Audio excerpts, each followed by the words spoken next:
Hi, I'm Lucy Williams and I help with fundraising at the Be Free campaign. We're a charity who aims to break down the stigma around mental health, and this week we're bringing you videos to give you some tips on how to improve your mental well-being and your mental health.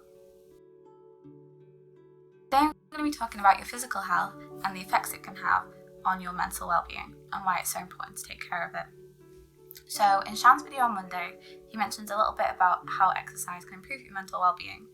Sometimes these two are thought of separate entities when really we should look at them as a intertwining thing, because there are studies that show that poor physical health can lead to poor mental health and vice versa. So today I'm just going to give you some tips and ideas that might help you to improve your physical health a little bit more. So my first point is hydration.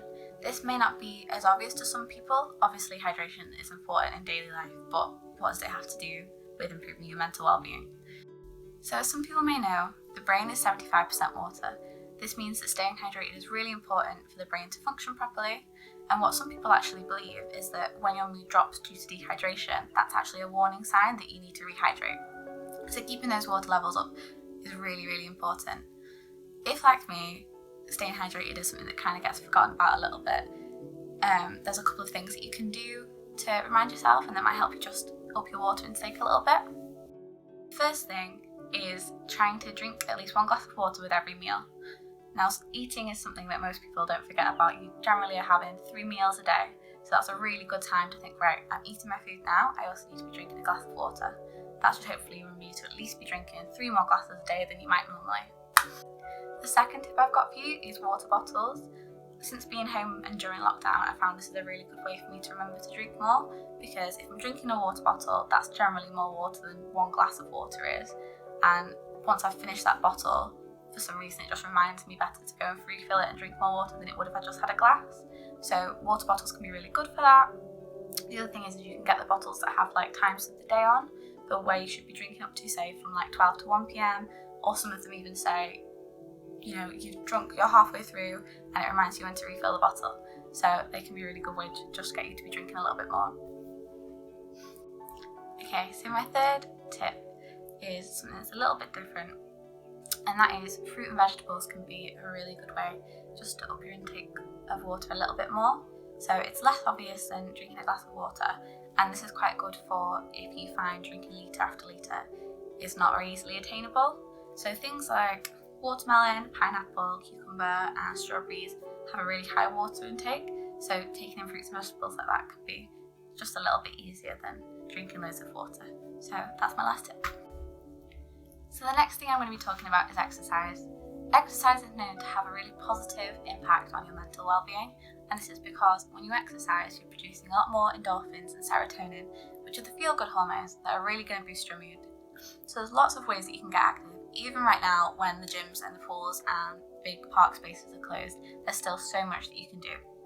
So one of the first things I'd recommend is the NHS website has some really good information on there, especially if you're just starting out or you're going back to exercising after not exercising for a while. There is a lot of good starter information on there for you. So they have 10-minute workouts to do which are targeted for different body areas. They have Couch to 5K, which is a really good 9-week program that takes you from not being able to run at all to being able to run 5K. That's a really good thing for people who are just starting out. They also have information that covers strength and flexibility, which if your long-term goal is to become a lot stronger, that's a really good thing to look at because it's going to help you strengthen all areas of your body to support those new muscles anyway. So that's a really good place to look, and I'll link it in the description below. The nice thing is there is so much choice for everybody. So if you're going from not exercising for a while and you want to get back into it, or you're starting fresh, or even if you exercise really regularly every week and you're looking for something new, just a quick Google with a really specific field of what you're looking for will come up with so many options. So especially right now during lockdown, there's quite a lot of personal trainers and instructors and dance teachers who are offering loads of free live classes on things like Instagram Live and Zoom and Facebook Live, so they can be a really good way to get fit. There's also a lot of workouts on YouTube you can do from home, so you don't need any weights or anything like that. You can do it all without any equipment. That's a really good idea. And then obviously, once we're out of lockdown, there's going to be even more options. So you'll have swimming pools opening back up, you'll have classes in gyms and stuff, so you can be going to the gym, or if you don't really fancy gym equipment, if it's a bit intimidating for you, which is for me, they have loads of classes available. So things that are really low intensity like yoga or Pilates might be a really good option for you too. So there is so much choice for everybody. The main thing to remember is anything that's going to boost your heart rate is going to work towards improving your mood. So anything that you can find that just gets you moving is a really good thing to do. So the last thing I'm going to talk about is diet. There have been a lot of studies that show that diets that have quite high vitamin and mineral intake generally have higher well-being. Things like the Mediterranean diet, which is full of fruit and veg and fish, generally leads to people having higher mental well-being. So a balanced diet is something that's going to be really important. If you're not really sure where to start with this, or you're looking to improve your diet, again, the NHS website has an Eat Well guide, which gives you all the information you need regarding what you should be having every day and the proportions you should be having it in. So that's something that could help you out there. A couple more tips for you for this are, number one, always make sure you're starting the day off with breakfast. That's going to set you up for the day, give you the energy you need to start off with.